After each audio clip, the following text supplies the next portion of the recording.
guys! Welcome back to my channel. And today's video is going to be a beauty haul. So, papakita ko sa inyo kung ano yung mga na-purchase ko this past few weeks. Last week ng July and month of August. So, disclaimer lang, hindi po ako nagmamayabang or hindi po ako nagbabrag about sa mga things na ipapakita ko ngayon. Gusto ko lang i-share sa inyo what I've got for myself. Since hindi naman to lahat makeup, pati din yung mga skin products lately. Ayan. So, as you can see, bago tong filming setup ko, so hindi ko pa kasi alam kung saan ako talaga mag-film or eto na ba talaga yung aking filming setup. Dito na lang siguro ako muna mag-film kapag yung mga hauls, yung mga like share ako ng mga things sa inyo, pero hindi yung nag-makeup kasi wala naman akong table dito sa harap. So, if you wanna know what are the things I've got this past few weeks, let's get started. Ngayon, papakita ko muna yung mga makeups kasi feel ko rin yung mga gusto ng mga nanonood sa YouTube na una pinapanood mo na yung mga makeups, bago yung mga skin, the beauty. Ipapakita ko sa inyo yung mga nakuha ko nung National Lipstick Day.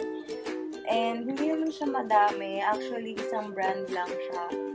Pero, kumuha ako na 5 lipstick. And I've got this for $149 each, I think. Tapos, ayan siya. So, isa pa lang yung nabubuksan ko dito. It's in the shade of Clay Crush. I've got this from HBC. And wala naman silang sale sa HBC nung pumunta ako dun.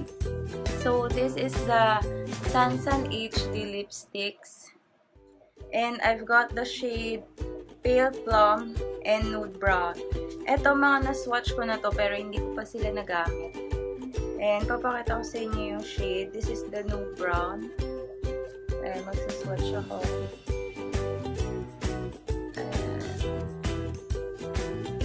And this is the Pale Plum. Hindi pa talaga siya natatry as in suot. Ayan, itong ganito nito.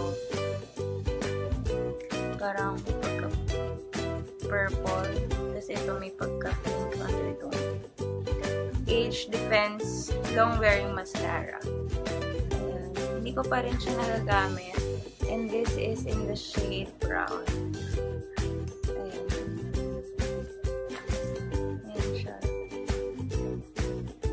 And now, I've got this Happy Skin.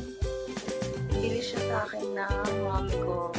So, this is the Heart Evangelista collection. Ayan, Love Marie. And then, meron siyang small crayon na lippies. Ayan.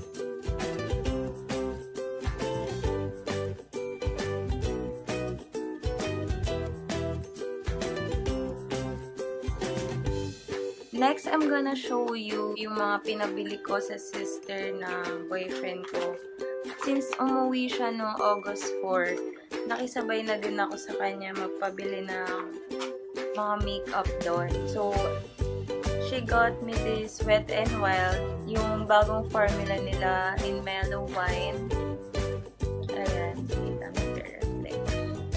Oops. Ayan. And then, this Wet n Wild Contouring Palette Contour. Ayan, in the shade Dulce de Leche. Ito kasi yung nire-rave ni Kathleen Lights. So, binili ko siya. Ayan. Ang laki niya, oh, diba? Parang sulit na sulit. So, ito, nagamit ko na to mga twice pa lang.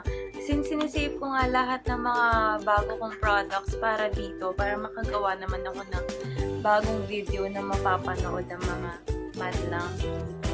And next, eto, nagamit ko na din to. Parang lahat nagamit ko na. Hindi, eto, yung Coty Airspun Loose Face Powder. So, nakikita ko kasi siya kay Anna Kai. Hi, Miss Anna Kai, if you're watching. As if naman panoorin niya ako, diba? So, ayan. Translucent extra coverage. So, sa kanya ko to nakita kay Miss Anna. So, pinabili ko lang siya sa Walgreens. Itong tatlong to. Dapat magpapabili kasi ako nung Wet n Wild na bagong brushes nila. Kaso, hindi available sa Walgreens. And next is this Elena French Vanilla Loose Powder Loose Foundation and Concealer. Ayan, nandito siya nasa refill siya, pero wala na siyang laman. Tinransfer ko siya dito. So, binili ko to sa may Landmark. Available sila sa Landmark at nabili ko siya for 297.50. Pero dating 350, parang nag-sale. Tapos, bumili na ako nitong lalagyan. So, ipapakita ko sa inyo yung aking pangatlong loose powder na binili. And this is from Human Nature. This is their new shade na loose powder. Mineral loose powder. And this is in the shade Hazelnut. And bago din yung kanilang packaging. As far as I know. Anyway, next, I got K-Palette Real Lasting Eyebrow Tattoo. Ayan, in the shade number 2. So, next, I got the Nichido Actibrow Tri-Tip 24-hour Eyebrow Marker. So, nakita ko din to kay Miss Anna. Kaya, binili ko to kahit hindi niya pa nire-review. So, ayun. Siya kasi yung favorite ko na YouTuber. Pinay-YouTuber. And this is in the shade Honey Blonde. Ayan. So, tanggalin natin yung para makita natin yung loob.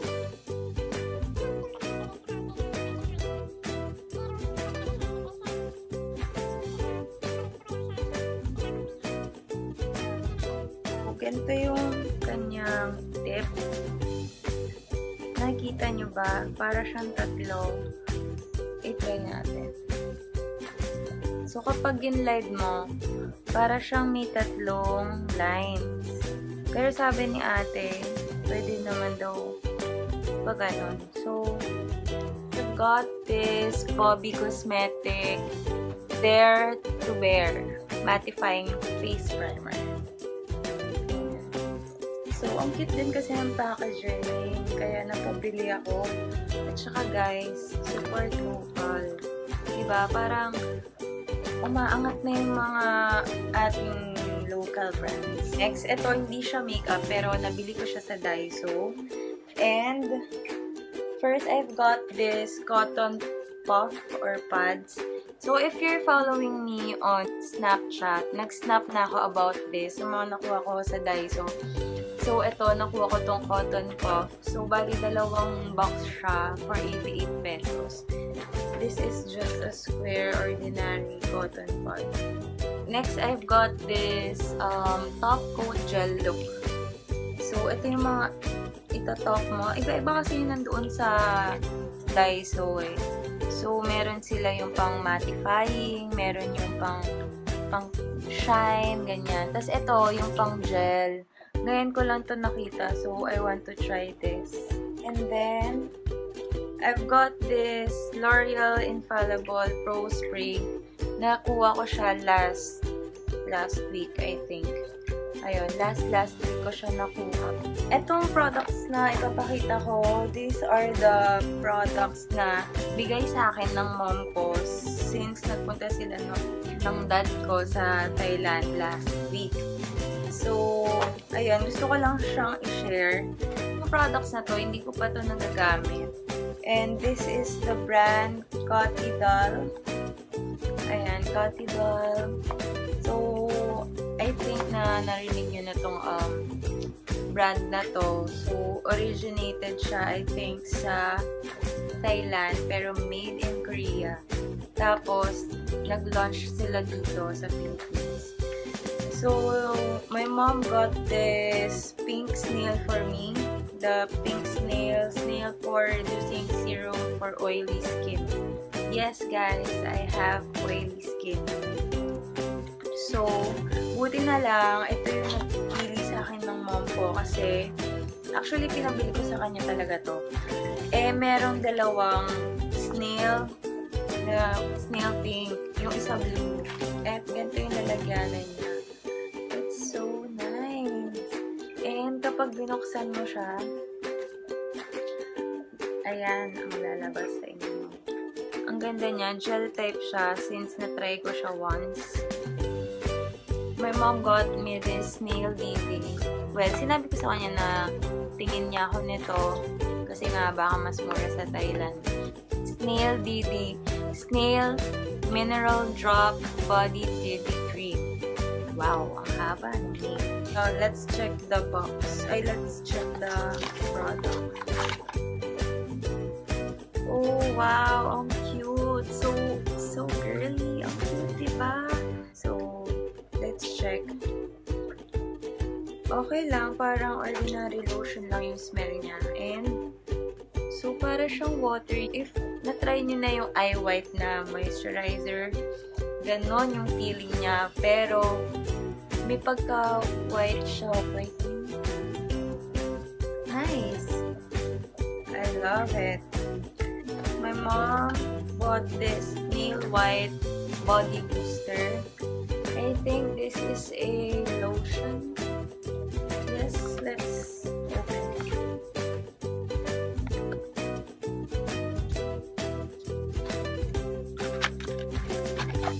Parang yung snow. Ang cute. Ito snail white, pero yung snow whitening lotion lang. Let's go. Pero ito madali yung ipump. Hindi siya madali siyang ipump. So parang nakikita ko na yung product na lalabas na. Pumunta na siya. Smells like your ordinary lotion. And medyo, siya. Ayan, since hindi ako makapag-lotion siya. Dahil nasa puso. Wow, ganda. Siguro maganda to sa gabi. Kasi I don't think na meron siyang SPF or UV protection. At ayun na, yung aso ko, tumatahol. Gusto niya pumasok. Wait lang. Ayan. Hello, bebe. And this is my dog. Hi, say hi. Say hi. She's so big. Ayun. So, yun yung mga nagbili ng mom ko sa Cathy Doll.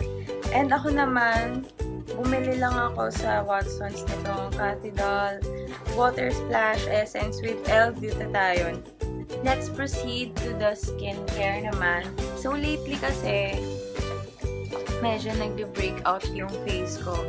Hindi ko alam kung bakit or dahil ba it's the time of the month dahil nagpalit din ako ng facial wash. So, I'm going back to Human Nature. I'm going to use again their balancing facial wash. And dito talaga ako nahiyang. Hindi ko alam bakit ako nagpalit ng eye wipe. Siguro sobrang lakas makahatak ng YouTube. Kaya parang napatry ako ng eye white. So, nakabili ako ng isang tube niya. And hindi ko pa siya nauubos. Pero bumili na ako nito. Kasi sobra ako nag-breakout kung nakikita nyo lang. Tapos, parang naging sensitive din yung skin ko. So, I'm going to use their Nourishing Facial Toner. Ayan. Nagamit ko this balancing face toner nila. Pero since nagiging sensitive yung skin ko, siguro kaka-makeup ko. So, dito muna ako magsistick sa Nourishing kasi ito yung pang sensitive skin ng Human Nature. And this balancing, ito yung para sa oily and para combination dry skin and oily skin. Since na nag-breakout ako, I'm trying this Pond's Acne Clear Anti-Acne Leave-On Expert Clearing Gel with Active Thymol Tea Essence. And last but not the least, I've got myself an organic soaps from different brands. And let's start off, of course, sa Human Nature. Ayan, I've got this Human Nature Cotton Clean Cleansing Bar. And Human Nature gentle cleansing, all natural and fragrance free. Ito yung scent nito, clean cotton, and the lemon zest. This one is good for the face pag sa morning, pero hindi ko pa din ito nabubuksan itong mga to. And next, I've got this Kala milk soap. I ordered this in Beauty Manila. And this is in the lemongrass scent. Next is the Bat Origins soap. And I've got their charcoal soap. Ayan. So, nagamit ko na siya. Hinati ko lang pero hindi maayos yung pagkahati ko. This charcoal and rose hip, hindi ko pa siya natatry. Sabi kasi nila maganda daw to, anti-aging. So, that's it for today, guys. I hope you enjoyed this video. So far, wala pa namang mga negative comments about my channel and my videos. So, thank you so much, guys, for the support. And please don't forget to subscribe and click the thumbs up if you like this video. Thank you so much, guys. Bye!